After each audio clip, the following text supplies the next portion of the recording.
नमस्कार दोस्तों, आप सभी का स्वागत है सोशियोलॉजी ऑप्शनल की इस वीडियो सीरीज़ में। आज हम बात करेंगे पेपर 2 की यूनिट बी सोशल स्ट्रक्चर का topic number 3 tribal communities India के टॉपिक नंबर 3 जो कि है कॉलोनियल पॉलिसीज़ एंड ट्राइब्स के बारे में। ठीक है, तो बेसिकली कहने का मतलब वही है कि जो ब्रिटिशर्स थे, जब 200 साल उन्होंने हम पे राज किया प्री इंडिपेंडेंट इंडिया में, तो उन्होंने जो पॉलिसीज़ बनाई थी ट्राइबल्स के लिए, तो उनका क्या पॉलिसीज़ थी, क्या इफेक्ट पड़ा ट्राइबल्स की लाइफ पे, ठीक है, कॉलोनियल रूल का और पॉलिसीज़ का, तो वो हमें इसमें देखना है।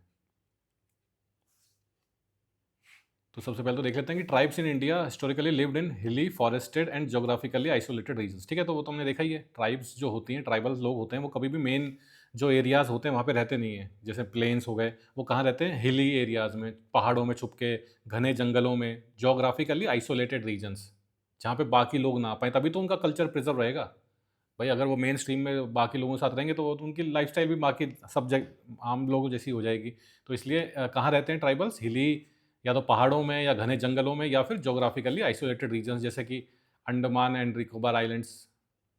ठीक है, their economy was mainly subsistence based, shifting cultivation, hunting, gathering, pastoralism. ठीक है, तो सब्सिस्टेंस बेस्ड का मतलब, सब्सिस्टेंस का मतलब होता है जिससे कि जीवन चल सके। जीवन चलाने के लिए सबसे इंपॉर्टेंट चीज़ क्या होती है? खाना। तो बस इतना काम उनकी इकोनॉमी से है कि खाना प्रोड्यूस करने के लिए, कि खाने को खाना मिल जाए, बाकी छोटा मोटा कोई, जैसे कोई कपड़े वपड़े मतलब बना लिए तो बना लिए पहनने के लिए। तो उसमें वैसे शिफ्टिंग कल्टीवेशन, झूम कल्टीवेशन जो होता है, हंटिंग, गैदरिंग, पेस्टोरिज्म। ठीक है, तो बेसिकली वही जैसे प्रिमिटिव सोसाइटीज़ होती थी हमारी। प्रिमिटिव कौन सी सोसाइटीज होती थी? Hunter and gatherer society. तो ये लोग आज भी उसी ज़माने, मतलब हज़ारों साल पुराने जो तरीका था जीने का, उसी तरीके से जी रहे हैं, क्योंकि ये अभी भी उन्हीं आइसोलेटेड रीजन्स में एक तरह से रहते हैं, और मेन जो जगह है वहाँ पे आए नहीं अभी। They often reminded outside the main stream agrarian caste social order. ठीक है, तो जो मेन जो इंडिया है हमारा, मेन लैंड है जहाँ पे हम सब रहते हैं, तो वहाँ पे क्या है? एग्रेरियन कास्ट सोशल ऑर्डर था, मतलब कि एग्रीकल्चर बेस्ड इकोनॉमी थी और कास्ट सिस्टम था, हायरार्की थी। तो ये लोग उनसे, ट्राइबल्स जो हैं उस सिस्टम से दूर रहते हैं। क्यों? क्योंकि वो अपने हिली और फॉरेस्टेड एरियाज में रहते हैं, तो उनका सिस्टम अलग ही है। Their political and economy autonomy made them difficult to incorporate into centralised states. ठीक है, तो उनकी जो है पॉलिटिकल और इकोनॉमिक ऑटोनॉमी, मतलब कि वो अपना खुद ही देखते हैं कि भाई हम अपना देख लेंगे, वो अलग रहते हैं। पॉलिटिक्स में उनकी सिंपल पॉलिटिक्स होती है, भाई कोई भी जो सबसे बूढ़ा है, एल्डर है, उसको अपना हेड मान लिया। इकोनॉमी देख लिया हमने, सब्सिस्टेंस बेस होती है, उन्हें फालतू की चीज़ों की ज़रूरत नहीं है। जैसे हमारे जो मतलब डेवलप्ड समाज में चीज़ें होती है ना, इसलिए उनको फिर क्या है, मेन जो मेन धारा है, जो मुख्य धारा, उसमें इनकॉर्पोरेट करना, उसमें शामिल करना, मतलब थोड़ा उसमें डिफिकल्टीज हैं। Their cultural distinctiveness further enforce their separation from main stream. ठीक है, तो कल्चरली भी वो काफ़ी अलग होते हैं। जैसे ये गारो और खासी ट्राइब्स देख लीजिए नॉर्थ ईस्ट में, उनका क्या है, मेट्रिलिनियल सिस्टम होता है, या फिर कई जगह उनके कपड़े पहनने का तरीका, या क्या पहनते हैं वो, क्या खाना खाते हैं, किस तरह के फेस्टिवल्स मनाते हैं, सब चीज़ें अलग होती हैं। तो इसलिए उनको मेन स्ट्रीम के लोगों के साथ एक तरह से प्रॉब्लम होती है। ना मेन स्ट्रीम के लोग उनको समझ पाते हैं, ना वो मेन स्ट्रीम या जो हम आम लोग हैं हमको समझ पाते हैं। With the consolidation of the British empire in India, the colonial state came into direct contact with tribal communities, particularly eastern central India. ठीक है, तो ईस्टर्न, नॉर्थ ईस्ट और सेंट्रल इंडिया, अपना बिहार, झारखंड, मध्य प्रदेश, ये दो एक तरह से मेजर जगह हैं जहाँ पे ट्राइबल्स रहते हैं इंडिया में। तो जब कंसोलिडेशन ऑफ ब्रिटिश एम्पायर, मतलब कि जब ब्रिटिश एम्पायर ने धीरे धीरे पूरे भारत पे कब्जा करना शुरू किया, तो जो भारत, ये जो ब्रिटिश राज था, ब्रिटिश रूल को इंडिया में क्या बोलते थे हम? ब्रिटिश राज। ठीक है, तो इस ब्रिटिश राज ने क्या किया, धीरे धीरे भाई अब कंट्रोल करने लगा, तो फिर जंगलों को भी कंट्रोल किया। तो जंगलों में कौन रहते थे? ट्राइबल्स। तो फिर ब्रिटिशर्स का इन ट्राइबल्स से इंटरेक्शन हुआ, इनको पहली बार पता पड़ा कि कौन होते हैं भाई ये लोग। The British colonial state was motivated by the need for political control, revenue extension and maintenance of law order. ठीक है, तो अब ब्रिटिश जो कॉलोनियल स्टेट था, ब्रिटिश राज था, वो क्या चाहता था भाई? तो ये जो जंगल वंगल हैं, हम जब इतना पूरे इंडिया पे कब्जा कर लिया, तो इन पे भी कब्जा करेंगे, इनको क्यों छोड़ेंगे? दूसरी बात, रेवेन्यू एक्सट्रैक्शन, क्योंकि जंगल क्या होते हैं? रिसोर्स रिच होते हैं। सबसे पहली चीज़, वहाँ पे लकड़ी मिल जाती है आपको। दूसरी बात, ज़मीन बहुत होती है, तो आपको कोई प्लांट लगाना, कोई फैक्ट्री लगानी है, उसके लिए ज़मीन होती है। उसके बाद माइनिंग वगैरह बहुत होती है, जैसे ये सेंट्रल इंडिया में झारखंड और बिहार वाला जो एरिया है, यहाँ कोयला, कोयला बहुत इंपॉर्टेंट था उस टाइम, क्योंकि जो रेलवेज थी सारी, अब तो जैसे इलेक्ट्रिसिटी चलती है, तो रेलवेज के लिए बहुत ज़रूरी था। दूसरा, इंडस्ट्रियल रेवोल्यूशन आ चुकी थी, तो किसी भी तरह की फैक्ट्री में सब जगह कोयला जला के ही काम होता था। तो ये सारा जो कोयला वगैरह घने जंगलों में मिलता है, तो वहाँ पे ट्राइबल्स रहते हैं, तो एक तरह से उन जगहों पे कंट्रोल करना बहुत इंपॉर्टेंट था ब्रिटिशर्स के लिए। और अब वहाँ पे कंट्रोल किया ब्रिटिश, उनका भाई काम चल रहा है, कोई उनका मान लीजिए माइनिंग की, उन्होंने माइन लगाई है कोयला निकालने की, तो लॉ एंड ऑर्डर ज़रूरी है, वरना ट्राइबल्स आके वहाँ पे अटैक कर दें तो फिर कैसे काम चलेगा? तो ये सब ब्रिटिश मोटिवेशंस थे कि उन्होंने क्यों कंट्रोल में लिया इन एरियाज को। To achieve these objectives British formulated patchwork of policies toward tribes. ठीक है, तो अब इन ऑब्जेक्टिव्स को करने के लिए ब्रिटिशर्स ने क्या किया, पैचवर्क ऑफ पॉलिसीज, मतलब पैचवर्क मतलब हिंदी में आप बोले तो जुगाड़, मतलब कोई एग्जैक्टली कोई एक स्ट्रेट पॉलिसी नहीं बना पाए वो लोग ट्राइबल से डील करने के लिए। तो कभी कुछ किया, कभी ऐसा कर लो, कभी ऐसा कर लो, चेंज करते रहे, जुगाड़ करते रहे कि जिस तरह किसी तरह इन ट्राइबल्स से हम कैसे डील करें। क्योंकि ट्राइबल्स काफ़ी वायलेंट एक तरह से हो जाते थे ब्रिटिशर्स के खिलाफ, तो काफ़ी वायलेंस वगैरह भी हुई, जैसे आपने देखा होगा अपराइजिंग्स हुई काफ़ी। These colonial policies were characterized by isolation, discrimination and exploitation of tribal communities। ठीक है, तो आइसोलेशन किया गया, उनको आइसोलेटेड कर दिया गया, उनके साथ डिस्क्रिमिनेशन हुआ और उनका एक्सप्लॉइटेशन भी हुआ ब्रिटिशर्स द्वारा।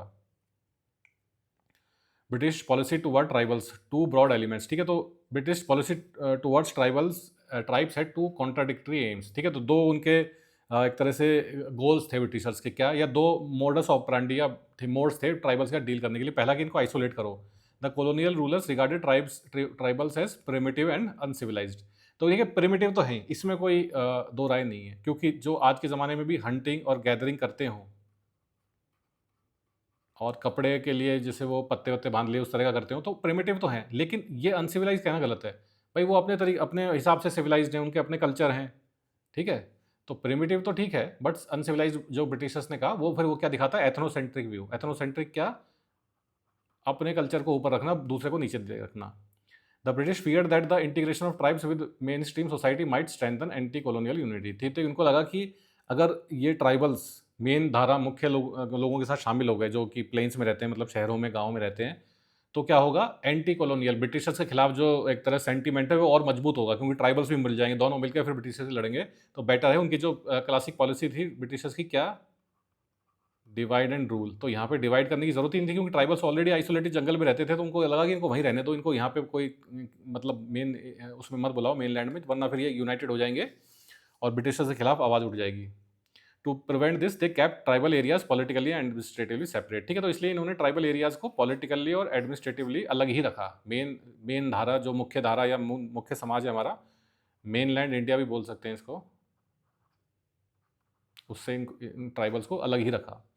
दूसरा इनका मोड था civilising mission. The British also sought to civilise the tribes through reforms, missionary activity and cultural intervention. ठीक है, तो प्रिमिटिव बोला, दूसरा बोला था क्या, ब्रिटिश ने अनसिविलाइज, मतलब कि असभ्य हैं लोग आज भी, मतलब एक तरह से कहना, मतलब जानवरों की तरह जी रहे हैं ब्रिटिशर्स के अकॉर्डिंग। तो इन्होंने कहा इनको सिविलाइज करने की, इनको सभ्य बनाने की जिम्मेदारी हमारी है, क्योंकि ब्रिटिश में एक सेंटिमेंट और था, वो था वाइट मैंस बर्डन।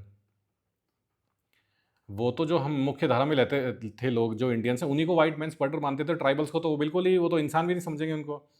तो उनको लगा कि भाई इनको सिविलाइज करना पड़ेगा, कैसे उनके लिए रिफॉर्म्स वगैरह करो, कोई मतलब पॉलिटिकल रिफॉर्म लाया, कोई नया कानून बना दिया। मिशनरी एक्टिविटी, मिशनरी मतलब क्रिश्चियन मिशनरीज। तो इनके हिसाब से ट्राइबल्स का जो रिलीजन था, प्रिमिटिव रिलीजन था, वो किसी काम का नहीं था, वो अनसिविलाइज था, तो इनको सबको क्रिश्चियन बनाओ, जिससे कि इनके अंदर थोड़ी सभ्यता आए, और कल्चरल इंटरवेंशन, उनकी जो खराब बातें हैं ब्रिटिशर्स के अकॉर्डिंग कल्चर में, उनको भी बैन कर दो। These so called reforms often disrupted tribal life instead of uplifting them. भाई ऑब्वियसली उनका जो हज़ारों सालों से जीने का तरीका चला आ रहा है, उसमें अगर ब्रिटिश कोई प्रतिबंध लगाएंगे, आप ऐसा नहीं कर सकते, आप ऐसा नहीं कर सकते, तो कोई ना कोई प्रॉब्लम उनको अपनी लाइफस्टाइल में आएगी। तो इसलिए उनको भी पसंद नहीं आया कि भाई अब हम जैसा, हम असभ्य सही, हमने तो आपको अपने घर में बुलाया नहीं, पहली बात तो हमने आपको बुलाया नहीं, आप खुद आए यहाँ पे नाव में बैठ के इतनी दूर इंग्लैंड से, उसके बाद हमको बोल रहे हैं कि हमारे घर में आके कि आप असभ्य हैं और हम आपको सिविलाइज करेंगे, तो किसको पसंद आएगी ये बात। In practice British policy towards tribes was characterised by exploitation, alienation and control. ठीक है, तो वही एक्सप्लॉइटेशन, एलियनेशन, आइसोलेशन, ये सब किया गया उनके साथ। Early encounters, the case of मल पहाड़ियाज। तो पहला एक तरह से कन्फ्लिक्ट ब्रिटिश और ट्राइबल्स के बीच में कहाँ हुआ, the hill Paharias inhabited Rajmahal hills of Bengal. तो ये मल पहाड़ी बोलते हैं इनको, और ये ट्राइब कहाँ रहती है, आज प्रेजेंट डे झारखंड और बिहार, मतलब एक तरह से बंगाल का जो बॉर्डर है, बंगाल और झारखंड का बॉर्डर एरिया में पाए जाते हैं ये लोग। राजमहल हिल्स है वो जगह, today's Jharkhand Bihar border area, and were among the first tribal groups to confront British expansion in the late 18th century। They had long resisted Hindu zamindars who tried to penetrate their forested territory. ठीक है, तो पहले ये हिंदू जमींदार्स जो होते थे, बड़े बड़े जो लैंड लॉर्ड्स होते थे, उनको भी इन्होंने काफ़ी उनको एक तरह से रेसिस्ट किया, उनको दूर, मतलब अपने एरिया में आने नहीं दिया। और उसके बाद जब ब्रिटिशर्स ने कोशिश करी इनके एरियाज़ में घुसने की, तो इनके खिलाफ भी इन्होंने काफ़ी अच्छा एक तरह से वो स्ट्रगल या रिवॉल्ट बोल सकते हैं, रेसिस्टेंस किया। With the arrival of British, Paharias resisted both zamindars and colonial authority through raids and localised revolts. ठीक है, तो रेड मारते थे, वही जैसे होते हैं ना, चुपके से हमला कर दिया, गोरिल्ला वारफेयर। कहीं मान लीजिए कोई ब्रिटिश ने चौकी बना दी अपनी, ब्रिटिश ने कोई फैक्ट्री बना दी, वहाँ पे हमला कर दिया रात को, जमींदार्स के घर पे हमला कर दिया, या फिर रिवॉल्ट्स कर दी। Their aim was to protect their forest autonomy and raiding economy. अपने वो जंगलों को और अपनी आत्मनिर्भरता या स्वयंभू होना या स्वतंत्रता भी बोल दीजिए, उसको ये बचाना चाहते थे। ब्रिटिश रिस्पॉन्स क्या हुआ? ब्रिटिशर्स भी भैया फिर वो भी बंदूकें लेके आए थे इंग्लैंड से, तो वो थोड़ी ऐसे मानेंगे। Initial reaction, harsh military suppression to subdue Paharia resistance. ठीक है, हार्श हार्श मिलिट्री सप्रेशन, बिल्कुल वो कहता है ना कि बल के दम पे अंग्रेजों ने अपने बंदूक और अपने मिलिट्री, ब्रिटिश मिलिट्री के दम पे इनको सप्रेस करने की खूब कोशिश करी। लेकिन क्या था कि ट्राइबल्स भी काफ़ी, ये जो पहाड़ियाज थे काफ़ी जिद्दी थे, वो भी नहीं माने। तो लेटर स्ट्रेटेजी फिर ब्रिटिशर्स ने क्या अपनाई 1780s के आसपास। ऑफिशियल्स लाइक अगस्टस क्लीवलैंड, ये कलेक्टर थे, जैसे आजकल कलेक्टर होते हैं, उस टाइम एक्चुअल कलेक्टर होते थे। आजकल तो नाम के कलेक्टर रह गए हैं भाई। अब किसी कलेक्टर से पूछिए आप क्या कलेक्ट करते हैं, क्योंकि पहले होता था टैक्स कलेक्शन, जिम्मेदारी होती थी, इसलिए ये टर्म आती थी टैक्स कलेक्शन से कलेक्टर। आजकल तो कलेक्टर बस एक उपाधि बन के रह गई है। तो ये कलेक्टर थे। Adopted a policy of conciliation granting the Paharias a degree of self governance subsidies and recognising their chieftains to maintain peace. ठीक है, तो अब इन्होंने कहा यार बहुत लड़ाई झगड़ा हो गया, क्या करें, एक बीच की वो करते हैं, संधि कर लेते हैं, समझौता कर लेते हैं।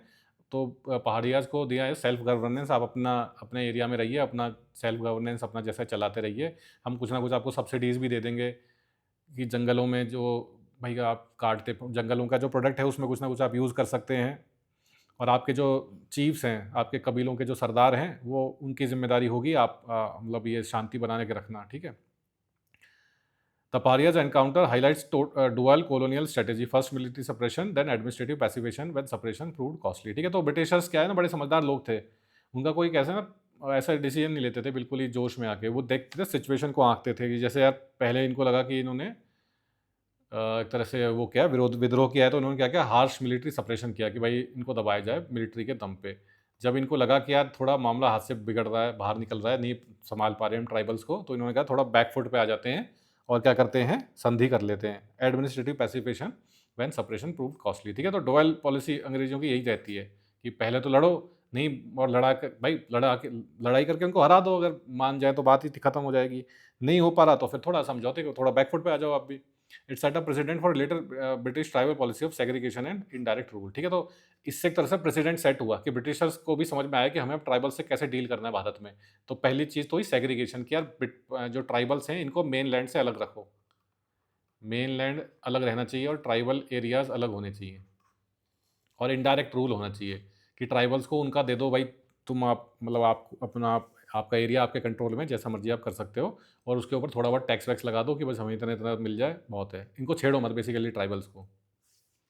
फीचर्स ऑफ क्लीवलैंड पॉलिसी, कि जो क्लीवलैंड ने क्या पॉलिसी बनाई थी, financial concessions, bribes were disguised as pensions, and annual amount of 15,000 pays to Paharia chiefs to ensure their loyalty and restrain raiding activities। ठीक है, तो वही है कि अंग्रेज तो हर तरह से वो करते थे भाई, थोड़ा बहुत ये रिश्वत वगैरह दी जो ये चीफ्स थे, पहाड़िया चीफ, तो कि भाई इससे थोड़ा क्या है ना कि थोड़ा आप एक तो ये रेड वगैरह मारना कम करिए और थोड़ी शांति बना के रखिए। सिक्योरिटी अरेंजमेंट्स किए गए, ex serviceman were settle near tribal areas to maintain peace and stabilise law and order. ठीक है, तो वही एक्स सर्विसमैन हो गए, जो आर्मी पहले थे अब रिटायर हो गए, उनको थोड़ा ट्राइबल एरियाज़ के पास रखा गया कि भाई थोड़ा देखते रहिए कोई हालत ख़राब ना हो जाए। एडमिनिस्ट्रेटिव सेग्रीगेशन, एडमिनिस्ट्रेशन के लिए क्या है, अलग अलग पार्ट्स में डिवाइड कर दिया। The Rajmahal hills were withdrawn from the ordinary revenue administration insulating Paharias from direct interference of zamindar and colonial collectors. ठीक है, तो अब ये इन्होंने वो पॉलिसी ले आए थे ना लैंड रेवेन्यू की, जैसे वो रोटवारी सिस्टम और ये सब, तो क्या बेसिकली ये तो लगान कलेक्ट करते थे, तो इन्होंने कहा कि यार ये बड़ा इनको संभालना मुश्किल हो रहा है, तो क्या करो, राजमहल ये जो हिल्स एरिया है जहाँ पे पहाड़ियाँ आ जाए, इनको अलग ही कर दो, इनसे नहीं लेंगे हम, डायरेक्ट इंटरनेंस मत करो, और देखा जाएगा। इसका मतलब वही बात है, ऑर्डिनरी रेवेन्यूज एडमिनिस्ट्रेशन जो है जहाँ से लगान कलेक्ट होता है वहाँ से इसको हटा दिया गया। Judicial autonomy, local tribe courts were recognised and granted civil and penal judicial. तो लोकल जो ट्राइबल कोर्ट्स थे भाई, इनके ट्राइबल्स के खुद के जो कोर्ट्स हैं उनको ऑटोनॉमी दी गई, आप अपना खुद ही अपने न्याय जो करना है, कोई आपस में डिस्प्यूट हो गया, खुद ही करिए, हमारी कोई दिक्कत नहीं है। Allowing chiefs to adjudicate disputes internally, ठीक है। तो चीफ्स को पावर दे दी गई कि आपके यहाँ पे कोई भी डिस्प्यूट होगा तो आप लोग उसको संभाल सकते हैं, हमारे जो ब्रिटिशर्स हैं हम लोग इंटरफेयर नहीं करेंगे। Land concession par garden rent free land directly by the government, thereby cutting off the exploitative control of zamindar, ठीक है। तो जमींदार के कंट्रोल से भी इनको फ्री कर दिया गया, किसी तरह का टैक्स वगैरह भी नहीं लिया गया, रेंट फ्री कर दिया गया कि आप अपने रखिए, क्योंकि वही बात है कि इन्होंने इतना वैसा वायलेंट वो किया था अंग्रेजों के खिलाफ, तो अंग्रेज थोड़े बैकफुट पे आए। फॉर्मलाइजेशन ऑफ ट्राइबल एडमिनिस्ट्रेशन, ठीक है। तो किस तरह से अंग्रेजों ने ट्राइबल्स को डील करने के लिए अलग अलग कानून बनाए एडमिनिस्ट्रेशन में। तो regulation 1 of 1796 legalised tribal assemblies to administer justice and self rule among tribal communities, ठीक है। तो इसने क्या किया, ट्राइबल असेंबलीज जैसे पंचायत हो गई, या जैसे ट्राइबल में हो गया ना चार, मतलब बड़े भाई जो भी है ट्राइबल में कैसे होगा, ट्राइब्स में वो क्या होता है भाई, जो बड़ा मतलब जो बड़े हैं उनको बिठा दिया भाई आप लोग फैसला कीजिए, तो वो पंचायत हो गई उनकी। तो उनको ही भाई आप अपना जैसा भी है अपना देख लीजिए, आपके बड़े बुजुर्ग जो हैं या आपके चीफ जो हैं वो जो फैसला लें, जस्टिस मतलब ब्रिटिश कोर्ट्स वगैरह इंटरफेयर नहीं करेंगे, सेल्फ रूल रहेगा, आपको फुल ऑटोनॉमी है, अपना जैसा है कर लीजिए भाई, जैसा चलता आ रहा है, मतलब आपके जो भी सिस्टम था जस्टिस का, न्याय का, आपके चीफ जो फैसला सुना देते हैं, आपका पंचायत जो फैसला सुना देती है फाइनल होता है, तो वही फाइनल रहेगा, ब्रिटिश इसमें कोई इंटरफेरेंस नहीं देंगे। Tribal school settle disputes internally under authority of their chiefs, ठीक है। तो वही डिस्प्यूट्स वगैरह कोई हो गई आपस में, उनके कोई लड़ाई झगड़ा हो गया, तो उसमें ब्रिटिश कोर्ट कोई वो नहीं है, ट्राइबल्स अपने आप ही उनके चीफ जो है वो फैसला सुनाएंगे, वो उनको फुल ऑटोनॉमी दे दी गई।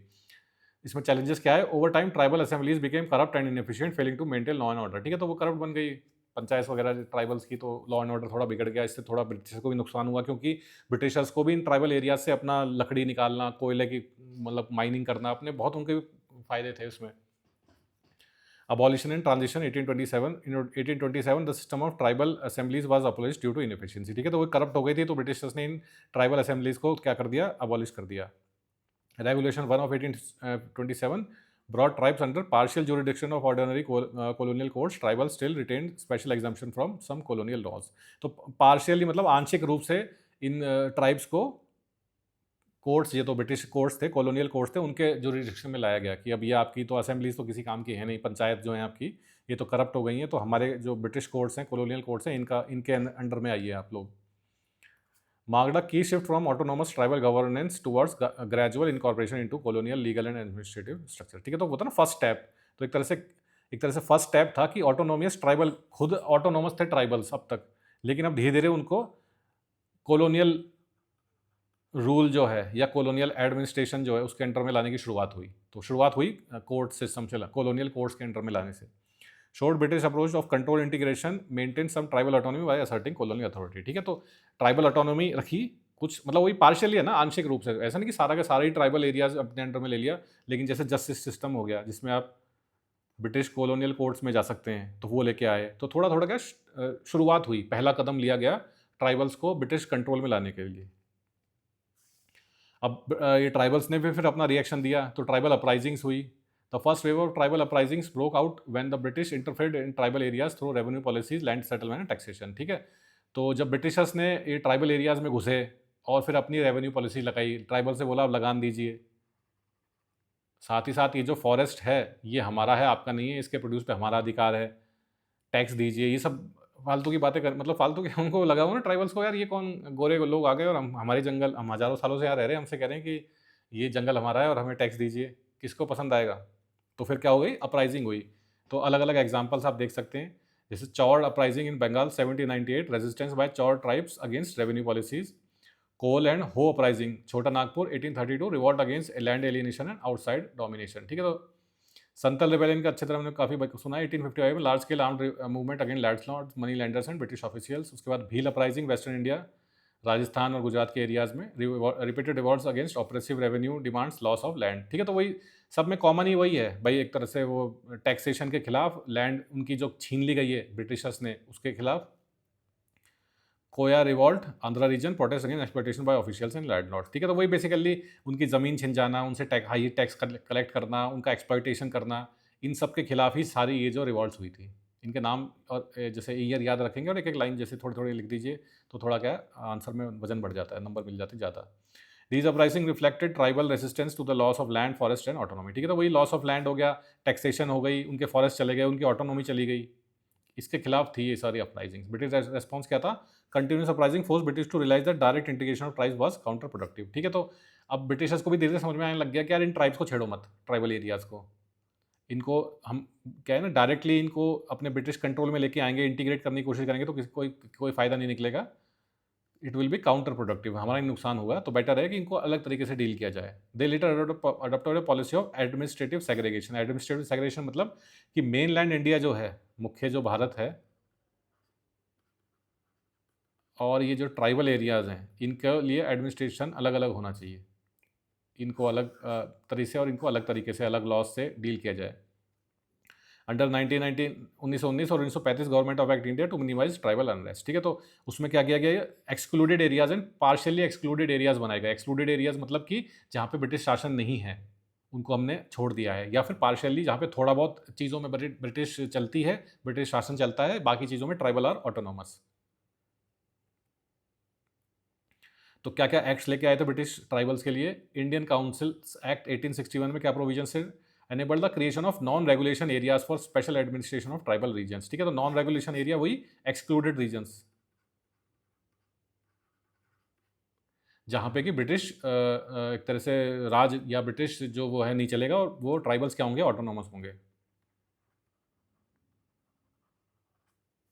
Provided the legal basis for excluded zones where ordinary colonial laws did not fully apply. ठीक है, तो जो ब्रिटिश कॉलोनियल कानून थे वहाँ पे, यहाँ पे अप्लाई नहीं होते थे। एक्सक्लूडेड जोन्स है, नाम से जाहिर है ना, एक्सक्लूड कर दिया गया इनको। Allowed the British to administrate tribal areas differently from main stream district. ठीक है, तो अलग तरीके से एक तरह से डील किया गया ट्राइबल्स को। वही बात है, इतनी अपराइजिंग है ना, तो इन्होंने सोचा भाई ट्राइबल्स को अलग ही छोड़ दो, इनको जैसा ही जी रहे हैं उनको जीने दो। उसके बाद scheduled districts act 1874 empowered provincial governments to decide which laws apply to tribal areas. ठीक है, तो प्रोविंशियल गवर्नमेंट्स थी ना, जो ब्रिटिश प्रोविंस थे अलग अलग, उन गवर्नमेंट्स के पास एक डिस्क्रिशन आ गया कि कौन से लोग कौन से लॉज, कौन से कानून हमें ट्राइबल एरियाज में अप्लाई करने हैं, कौन से नहीं करने हैं। अलाउड अथॉरिटीज टू मॉडिफाई और exempt laws before implementing them in tribal regions. मतलब एड हॉक बेसिस पे हो गया। एड हॉक बेसिस मतलब कि जैसा आपको लग रहा है सही वैसा कर लीजिए। आपको लग रहा है कि कोई कानून लागू करना चाहिए तो कर लीजिए, कोई लग रहा है कि यार यहाँ पे थोड़ी इससे दिक्कत आ जाएगी, ये इनकी भावनाओं को, ट्राइबल की भावनाओं को ठेस पहुंच जाएगी और ये रिवॉल्ट वगैरह कर देंगे, तो मत करिए अप्लाई।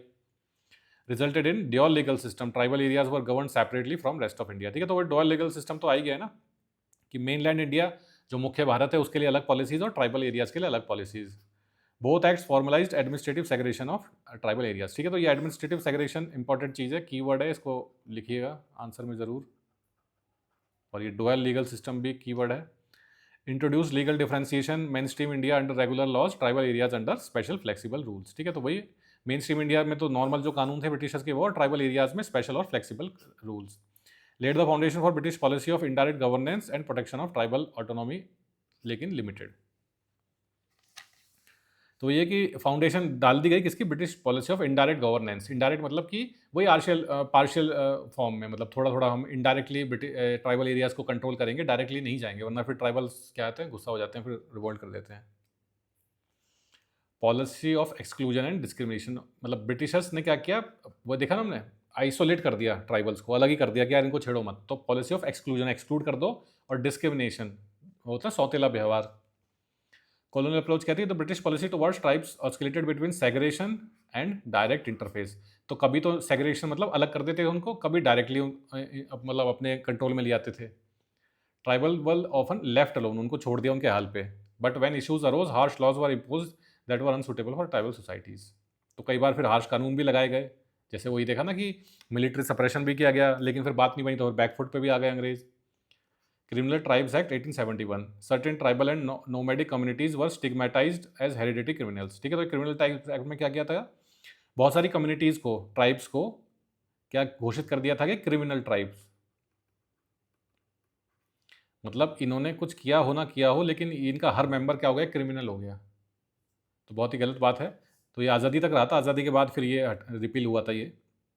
तो इसमें आपने जैसे बहुत सारे ट्राइब्स के नाम सुनोगे, जैसे बंजाराज हो गए, कंजर्स हो गए, इन सबको क्या किया गया था? क्रिमिनल मान लिया गया था। मतलब एक छोटा बच्चा भी है, मान लीजिए 2 साल का किसी ट्राइब में, तो वो भी एक क्रिमिनल है, बिकॉज सारी ट्राइब ही क्रिमिनल है। की provisions included enhance punishment for minor offences, restrictions of movement within and outside villages, compulsory registration of all community members with an authorities. ठीक है, तो वही मूवमेंट पे रोक लगा दी गई, भाई ऐसे फ्रीली नहीं जा सकते, कोई भी छोटा सा भी कोई आपने गलत काम कर दिया तो बहुत सख्त आपको सज़ा दी गई। सारे आपको कम्युनिटी मेंबर्स का रजिस्ट्रेशन कराना पड़ेगा कि कौन कौन है, क्या क्या नहीं है, क्योंकि सब के सब इनके ब्रिटिशर्स के हिसाब से क्या है, क्रिमिनल्स हैं। इम्पैक्ट क्या पड़ा इनका? Entire communities were criminalised based on colonial stereotypes, not individual behaviour. ऐसा नहीं कि किसी ने कोई भाई कम्युनिटी के मेंबर किसी ने कुछ गलत अपराध कर दिया तो उसको सजा दी गई, पूरी की पूरी कम्युनिटी ही क्रिमिनलाइज कर दी गई।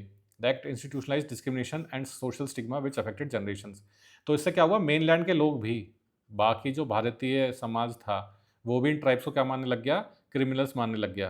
तो इनके अंदर एक तरह से इन्फीरियरिटी कॉम्प्लेक्स और हीन भावना आ गई कि यार हम तो क्रिमिनल्स हैं, ठीक है ना। तो उनके अंदर फिर ट्रॉमा वगैरह आया, सोशल स्टिग्मा आया, तो आने वाली पीढ़ियों तक ये जारी रहा।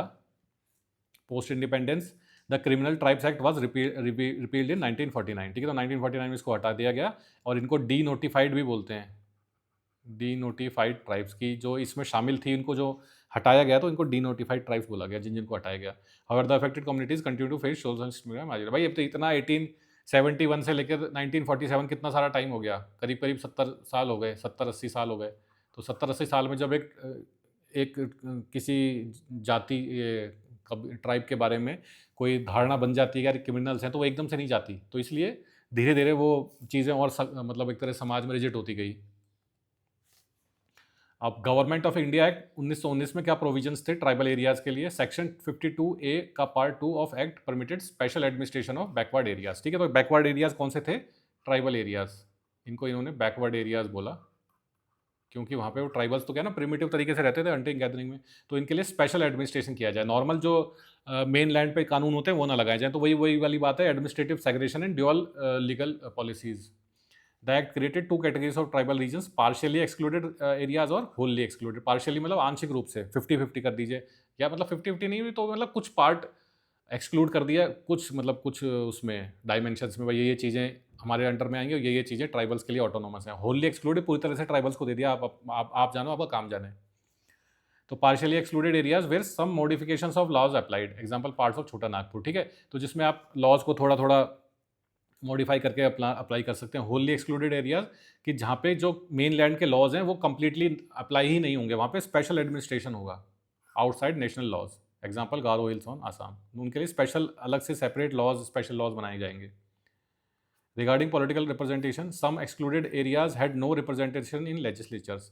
तो एक्सक्लूडेड एरिया भाई उनको एक्सक्लूड कर दिया गया तो उनका रिप्रेजेंटेशन कहाँ होगा? तो उनकी जो पॉलिटिकल एक्टिविटी थी भाई, जैसे चुनाव कराने लग गए थे ना अंग्रेज, तो पॉलिटिकल एक्टिविटी से इन एरियाज़ को अलग ही रखा गया। तो उनका कोई लीगल पॉलिटिकल रिप्रेजेंटेशन भी नहीं होता था कि भाई वहाँ पे चुनाव होगा, उनका मेंबर फिर कोई पार्लियामेंट में जाएगा। Some areas had nominated representative, कुछ जगह क्या होता था, नॉमिनेटेड हो जाते थे, नॉमिनेटेड बाय गवर्नर जनरल और इस तरह से जो होता है। तो मतलब फिर भी लेकिन क्या है, डेमोक्रेसी या डायरेक्ट इलेक्शन या रिप्रेजेंटेटिव नहीं हुआ वो। Some had mixed representation combining elected and nominated members, कुछ जगह मिक्स कर दिया गया कि थोड़ा इलेक्शन भी हो जाए, थोड़ा नॉमिनेटेड भी हो जाए। तो ये मिक्स्ड या हाइब्रिड मॉडल हो गया आपका। Implications, tribes were effectively denied political rights and a voice in governance, ठीक है। तो पॉलिटिकल राइट्स डिनाई हो गए, क्यों? क्योंकि ब्रिटिशर्स की वही सेग्रीगेशन वाली पॉलिसी थी, segregation and isolation of tribes की, इनको यार अलग ही रखना है वरना फिर ये क्या है ना, रिवॉल्ट कर देंगे। Standard the colonial approach of segregation and controlled autonomy, ठीक है। तो ऑटोनॉमी दी जाए लेकिन कंट्रोल में रखा जाए ट्राइबल्स को, और सेग्रीगेशन मतलब कि अलग ही, मेनलैंड अलग और ट्राइबल्स अलग। अब इसके बाद आता है गवर्नमेंट ऑफ इंडिया एक्ट 1935, ये काफ़ी मेजर एक्ट था और अपना जो प्रेजेंट कॉन्स्टिट्यूशन है वो 70-80% इसी के ऊपर बेस्ड है। ये आपने इंडियन पॉलिटी में पढ़ा होगा। इसमें भी कुछ प्रोविजंस थे ट्राइबल एरियाज़ के बारे में, हमें तो यहाँ पे उसी से मतलब है। द एक्ट इंट्रोड्यूस है further classification of tribal areas, partially excluded areas और होली वही थे, लेकिन इनके थोड़ी और डेफिनेशन चेंज कर दी गई। मतलब कि पार्शियली एक्सक्लूडेड एरियाज में अब आ गए laws applied with modification subject to governor's description, ठीक है। अब गवर्नर के ऊपर दे दिया गया डिसीजन कि आपके ऊपर, गवर्नर को एक डिस्क्रिप्शन या जिम्मेदारी दी गई कि आप फैसला ले लीजिए कि लॉ अप्लाई करने हैं कि नहीं करने हैं, या उनको मॉडिफाई करके अप्लाई करना है। होली एक्सक्लूडेड एरियाज में ये पूरा का पूरा जो एरिया है ये गवर्नर के कंट्रोल में आ गया और प्रोविंशियल मिनिस्ट्री का कोई रोल नहीं रहा। यहाँ पे तो क्या है कि गवर्नर को मॉडिफिकेशन करना पड़ेगा लॉज में, यहाँ पूरा का पूरा गवर्नर के हाथ में आ गया कि ये जो एरिया, जैसे आजकल यूनियन टेरिटरीज होती है ना, यूटीज जो होती हैं, तो वो मतलब उनमें डायरेक्ट वहीं का चलता है सेंट्रल गवर्नमेंट का, वहाँ पे कोई स्टेट गवर्नमेंट नहीं होती, उस तरह का कुछ मान लीजिए आप।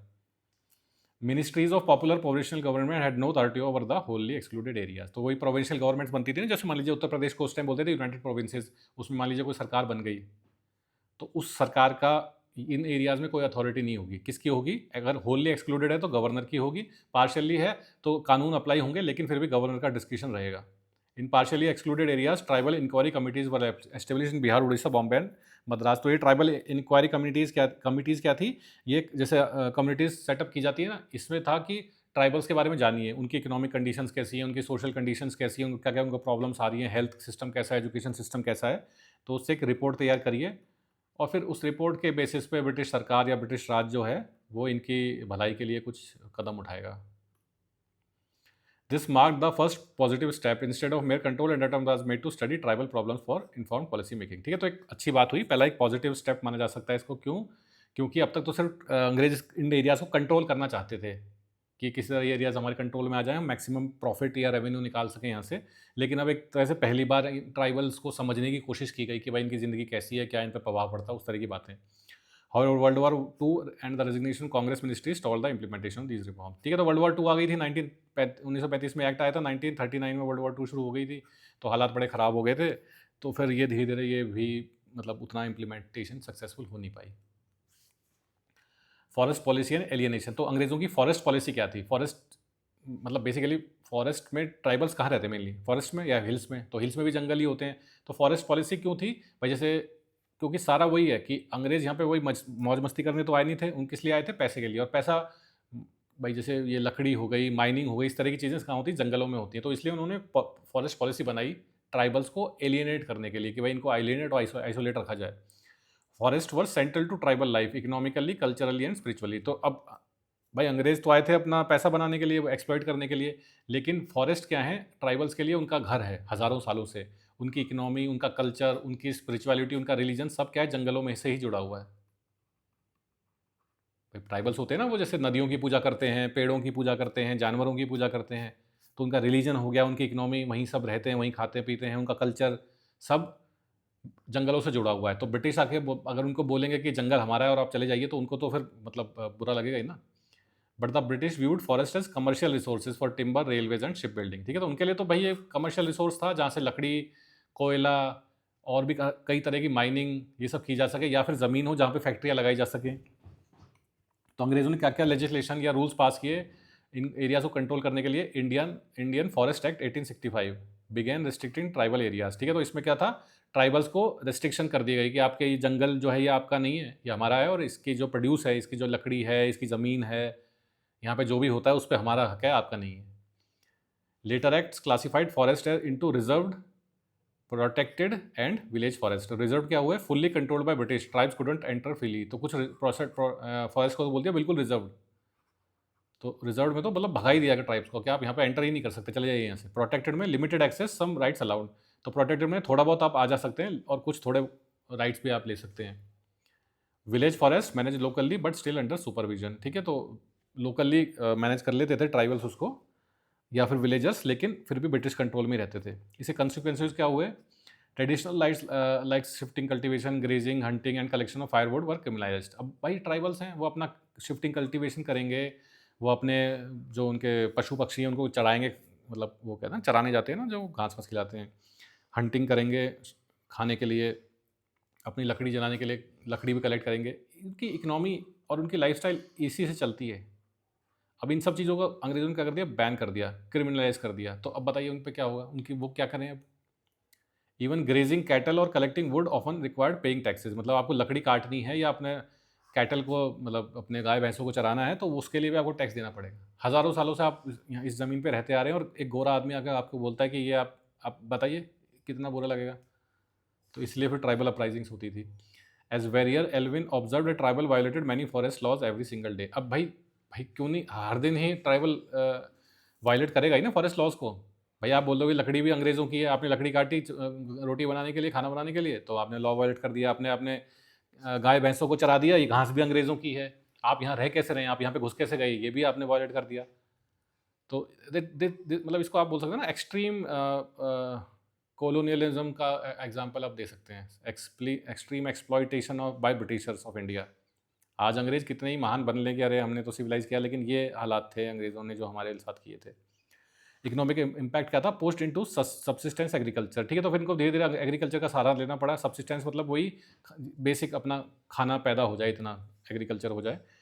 Emergence of middle man, money lenders and traders in tribal areas. तो अब भाई इनकी ट्रेडिशनल चीज़ों चली गई, लकड़ी नहीं काट सकते, हंटिंग नहीं कर सकते, अपने पशुओं को चरा नहीं सकते, शिफ्टिंग कल्टीवेशन नहीं कर सकते, तो फिर क्या होगा?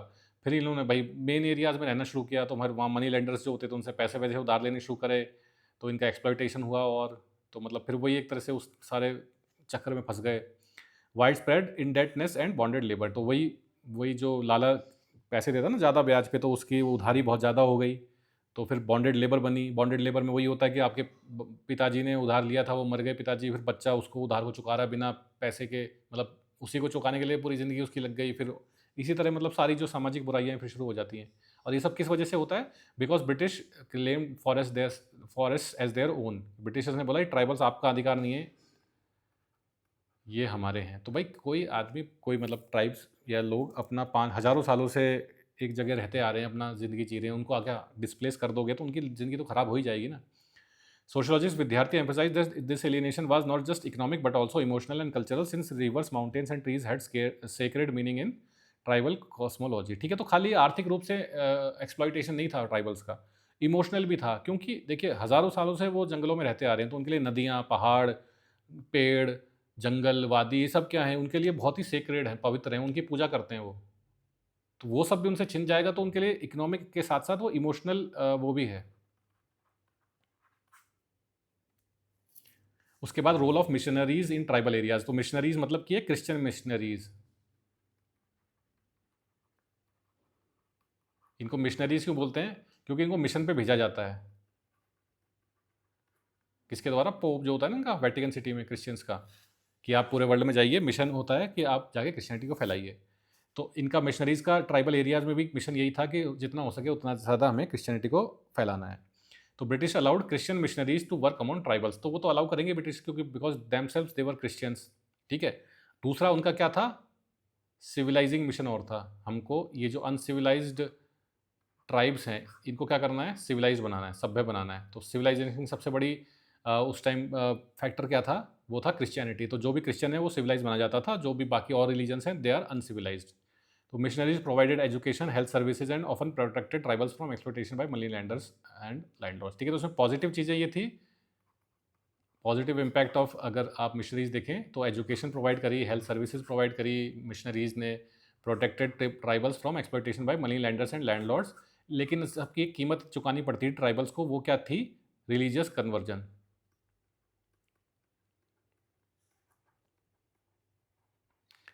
भाई बोलते हैं ना, अंग्रेजी में कहावत है, there are no free lunches, मतलब कि कोई भी चीज़ फ्री में नहीं मिलती, हर चीज़ की कीमत चुकानी पड़ती है। तो अगर मिशनरीज आपको ये सब दे रहे हैं तो उसकी कीमत आपको अपना धर्म छोड़ के और क्रिश्चियनिटी को अपना के चुकानी पड़ेगी।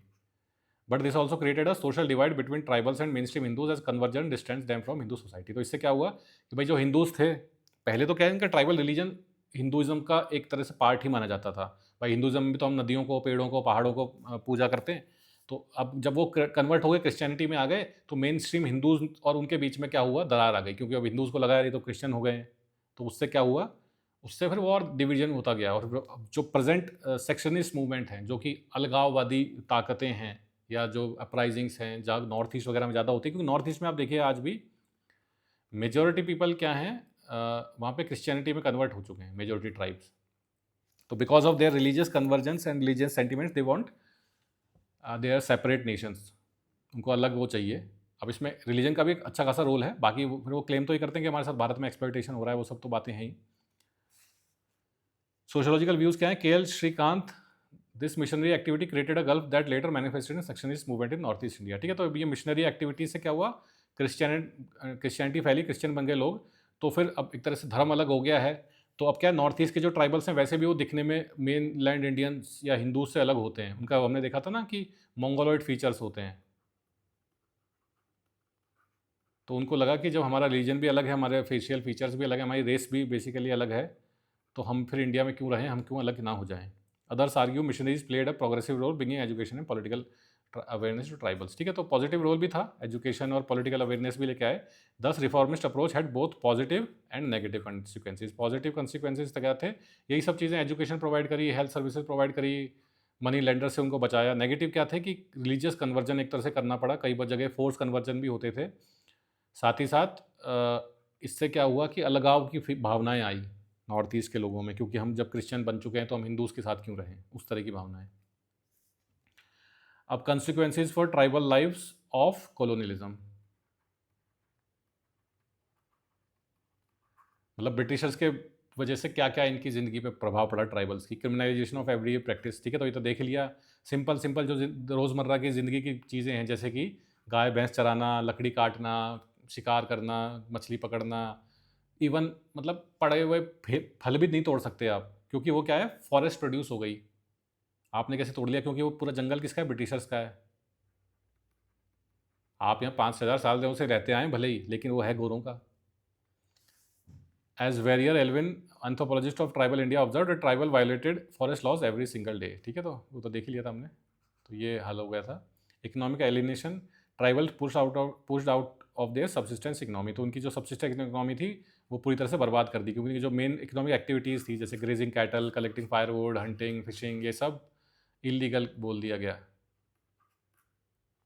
Emergence of middle man, money lenders, traders who exploited tribals, ठीक है, देख ही लिया। तो फिर वो इस तरह के ब्याज और सूदखोरी के कुछ चक्र में फंस जाते हैं, तो फिर बॉन्डेड लेबर और इस तरह की चीज़ें और आ जाती हैं। Wide spread indebtedness and bonded labour, Santhals and Mundas became bonded workers in zamindar estates और टी प्लांटेशंस, ठीक है। तो वाइड स्प्रेड कैसी थी, इंडेटनेस थी और बॉन्डेड लेबर्स थी। संथल्स हो गए, मुंडास हो गए, ये बॉन्डेड लेबर बने।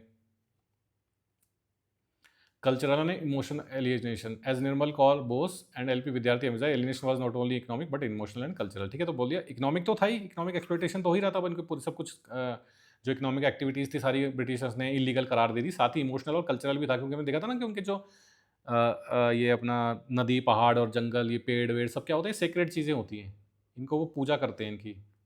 तो उनका एक तरह से रिलीजियस इमोशंस या सेंटीमेंट्स सब जुड़े हुए हैं इससे, तो उनको अगर जंगलों से हटा दिया जाएगा तो उनके इमोशनली भी बहुत वो एक्सप्लॉइटेड हो जाएंगे। Forest, rivers and hills are sacred value in tribal cosmology.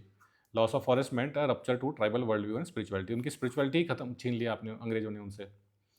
Ecological imperialism, as Ramachandra Guha and Madhav Gadgil argue, colonial forestry was a form of ecological imperialism। Ecological मतलब, इकोलॉजी क्या होती है, ये जो अपना नदियाँ, पेड़, पहाड़, जंगल, पूरा जो इकोलॉजिकल इकोसिस्टम होता है ना इकोलॉजी का, और ट्राइबल्स भी उस इकोलॉजिकल सिस्टम के एक बहुत ही इंपॉर्टेंट पार्ट थे हज़ारों सालों से।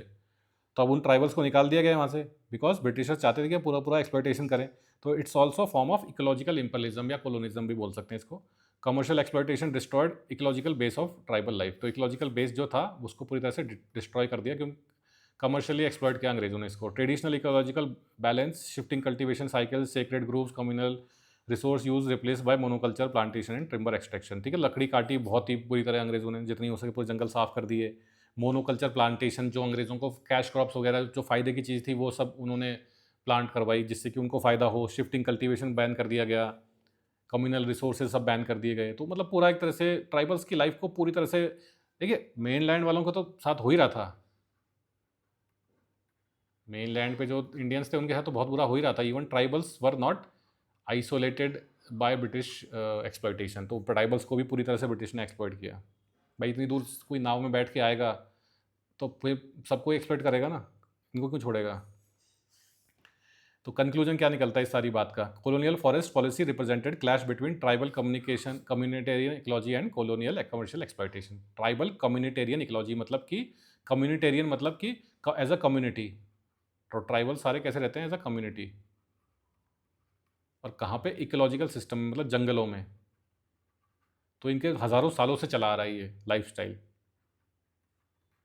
और फिर दूसरी चीज़ क्या आई, दूसरी force, commercial exploitation by colonial forces like Britishers. तो अब इनको भैया आपस में फिर क्लैश तो होना ही था। क्लैश में अब देखिए ब्रिटिशर्स ज़्यादा पावरफुल थे, तो फिर ट्राइबल्स बेचारे क्या कर सकते, कितनी भी अपराइजिंग हुई ब्रिटिशर्स ने सबको दबा दिया। By declaring forest as state property and denying tribals their customary rights, British fundamentally disturbed tribal economic, cultural identity.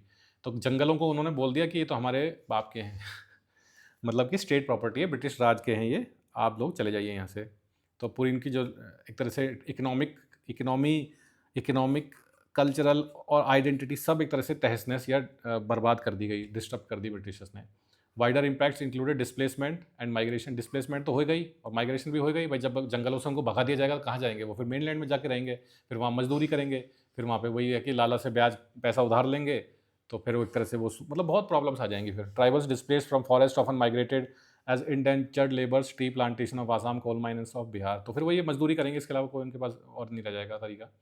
Formation of tribal identity, colonial exploitation intensified a sense of distinctness and resistance among tribal groups, later influencing post-independent movements। ठीक है, तो colonial exploitation ने क्या किया, आपस में एक sense of solidity लेके आए ट्राइबल्स के अंदर कि यार हम सब एक हैं, हमें इकट्ठा होकर अपनी संस्कृति को, अपने कल्चर को बचाना है, ट्राइबल कल्चर जो हमारा है। तो इससे क्या हुआ, सेंस ऑफ ग्रुपिज्म आ गया कि हम अलग हैं, वो अलग वाली फील आ गई, जो कि पोस्ट इंडिपेंडेंट इंडिया में भी कंटिन्यू रही और उससे काफ़ी मूवमेंट्स वगैरह हुई। The result word economic popularisation. Popularisation मतलब होता है किसी को गरीब बना देना, पुअर बना देना। इंडेटनेस, उधार के चक्कर में फंस जाना। बॉन्डेड लेबर, बंधुआ मजदूरी। एंड रिकरिंग रिवॉर्ड्स होती रहती थी। The colonial legacy of alienation continues to shape tribal issues in independent India, seen is debate, displacement, mining etcetera. ठीक है, तो चलती रहती है, मतलब आज भी कंटिन्यू है। नक्सलवाड़ी मूवमेंट जो है ये इसका बहुत अच्छा प्राइम एग्जाम्पल है, जो कि इंडिपेंडेंट इंडिया में हुई है। कि वो जो एक्सप्लॉयटेशन था पहले वो ब्रिटिशर्स करते थे, बाद में फिर जो ऑफिशियल्स आए इलेक्टेड गवर्नमेंट्स के या फिर नए ऑफिसर्स आए, इंडियन ऑफिसर्स, उन्होंने उसको जारी रखा। इसलिए फिर नक्सलबाड़ी जैसी मूवमेंट्स आई, ट्राइबल्स ने हथियार उठाए। ठीक है, तो ये इसका पूरा कंक्लूजन हम देख सकते हैं। तो इस वीडियो में देखा कॉलोनियल पॉलिसीज फॉर ट्राइबल्स और उनका इम्पैक्ट क्या रहा ट्राइबल्स के जीवन पे। ठीक है, तो मेनली तो वही हमने जैसे देखा था ना, एक तो एडमिनिस्ट्रेटिव सेग्रीगेशन, मतलब कि डुअल लॉज पॉलिसी, मेनलैंड के लिए अलग और इनके लिए अलग, ट्राइबल्स के लिए। ठीक है, बाकी फिर जो इम्पैक्ट हुआ वो तो देखिए नेगेटिव इम्पैक्ट ही होना ज़्यादातर, तो क्योंकि जंगलों का जब एक्सप्लॉयटेशन करेंगे तो जंगल के इनके हैं ट्राइबल्स के, तो फिर उनकी लाइफ तो बिल्कुल ख़राब होगी। ठीक है, तो इस वीडियो में मैं अच्छी तरह देख लिया है ट्राइबल के ऊपर क्या क्या इम्पैक्ट रहा ब्रिटिश कॉलोनिज्म का। ठीक है, तो इस वीडियो में इतना ही। थैंक्स।